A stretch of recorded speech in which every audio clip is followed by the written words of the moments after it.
in today's tutorial, I'm going to show you guys how to install and set up your Epson EcoTank ET-16500 series printer on your Windows device or Linux or Mac. So this should hopefully be a pretty straightforward process here, guys. And without further ado, let's go ahead and jump straight into it. All you have to do is open up a web browser, and into Google search, you want to search for Epson EcoTank ET-16500 support.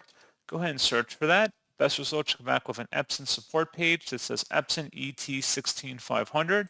Open that up. And now that we're on this page, you want to go underneath downloads and select the operating system from the list. See whether it's a Windows, Mac, or Linux, doesn't really matter. And you're just going to scroll down and select the driver and utility combo package installer.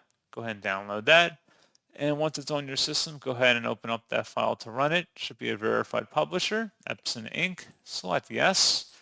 And then you just want to pursue it the on-screen installer to get it configured based on your preferences, whether a wireless or wired-based connection.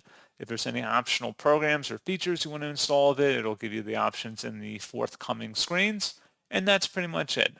So, as always, thank you for watching this brief tutorial. I do hope that I was able to help you out, and I do look forward to catching you all in the next tutorial. Goodbye.